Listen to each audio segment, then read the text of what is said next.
दोस्तों, आज की कहानी जबरन शादी भाग 2। ठाकुर फैमिली के रीति रिवाज और उनकी ही बेटी सिया की आजाद जीवन जीने की कोशिश की है। तो दोस्तों, कहानी की शुरुआत करने से पहले आप सभी से निवेदन है कि आप ऐसी ही मजेदार कहानियां सुनने के लिए हमारे चैनल को सब्सक्राइब जरूर कीजिए। जब आप हमारे चैनल को सब्सक्राइब करते हैं तो हमें और मेहनत करके कहानी बनाने की प्रेरणा मिलती है। तो दोस्तों, चैनल को सब्सक्राइब जरूर कीजिए। अब कहानी की शुरुआत करते हैं।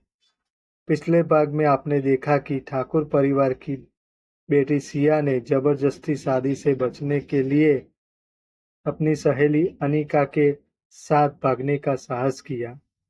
हालांकि उनके पिता ठाकुर प्रताप सिंह ने अपनी ताकत और आदमियों का सहारा लेकर सिया को पकड़ने का हर संभव प्रयास किया।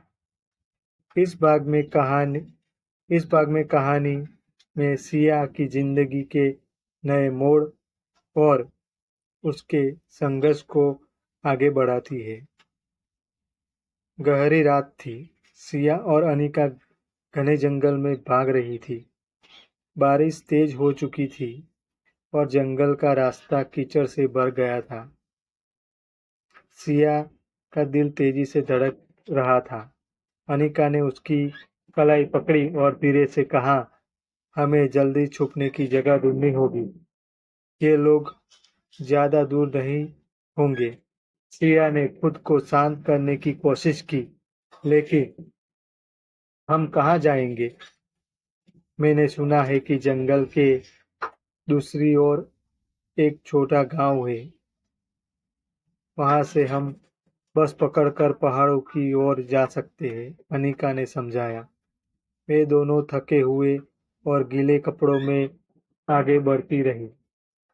पीछे ठाकुर प्रताप सिंह के आदमियों की गाड़ियां हर दिशा में सर्च लाइट डाल रही थी।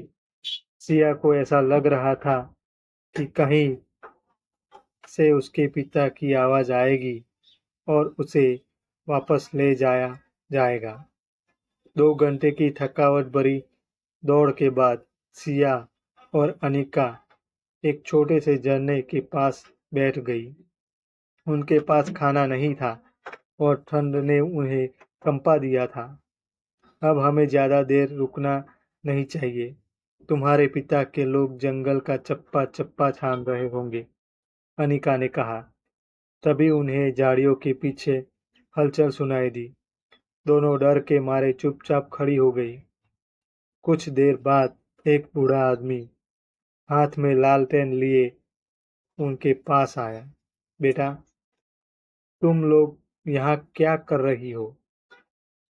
इतनी रात में जंगल में कोई नहीं आता, उसने चिंतित स्वर में पूछा। सिया ने हिम्मत जुटाकर कहा, बाबा, हम मुश्किल में हैं। हमें गांव तक पहुंचने में मदद चाहिए। बूढ़े व्यक्ति ने उनकी हालत देखी और दया आ गई। मेरे पास चलो, मैं तुम्हें गांव के किनारे तक पहुंचा दूंगा, लेकिन ध्यान रखना, ये इलाका खतरनाक है। गांव के बाहरी छोर पर पहुंचने के बाद बूढ़े ने उन्हें अपने एक पुराने परिचित घर ले जाकर छुपा दिया। यह एक विधवा महिला का घर था, जिसे बाहर की दुनिया से ज्यादा मतलब नहीं था। यहाँ कुछ समय रुक सकती हो, लेकिन सुबह होने से पहले निकल जाना। तुम्हारे पिता के आदमी इस गांव तक भी आ सकते हैं, महिला ने कहा। सिया और अनिका ने उस रात कुछ घंटों के लिए चैन की सांस ली। सुबह होते ही कबीर ने उन्हें फोन पर बताया कि उसने पहाड़ों में एक सुरक्षित जगह का इंतजाम कर लिया है। गांव से निकलने के बाद सिया और अनिका एक बस में बैठकर पहाड़ों की ओर निकल पड़ी।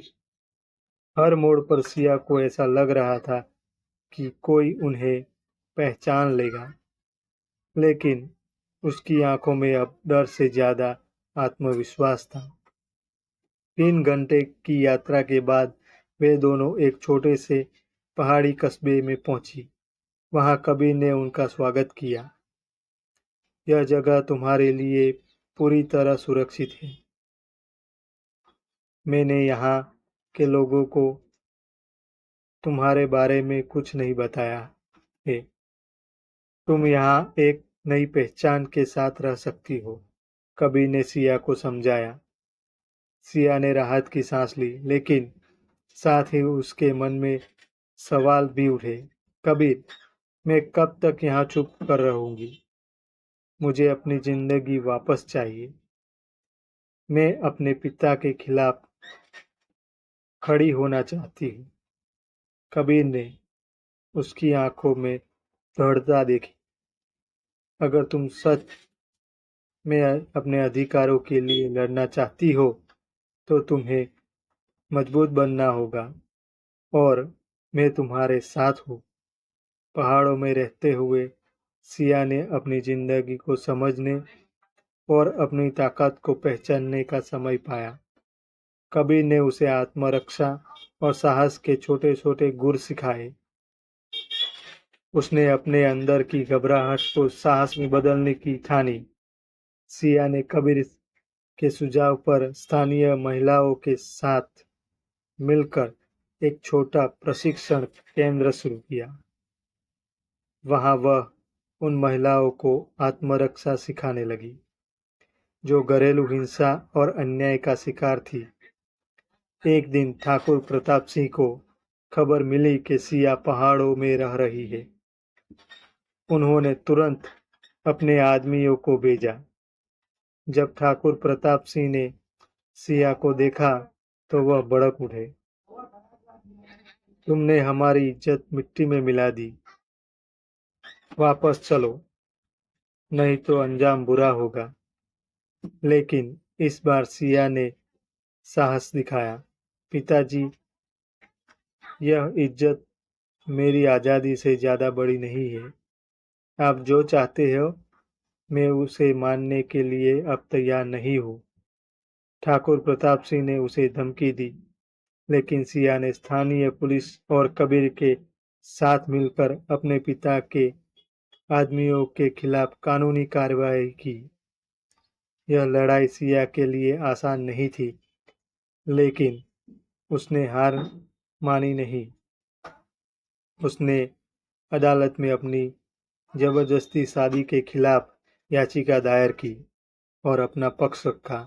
धीरे धीरे ठाकुर प्रताप सिंह को एहसास हुआ कि उनकी बेटी अब कमजोर नहीं है। यह कहानी का दूसरा भाग है। आगे की कहानी अब इसी कहानी के तीसरे भाग में। तो आगे क्या होता है जानने के लिए बने रहिए हमारे साथ इस कहानी के अगले भाग में।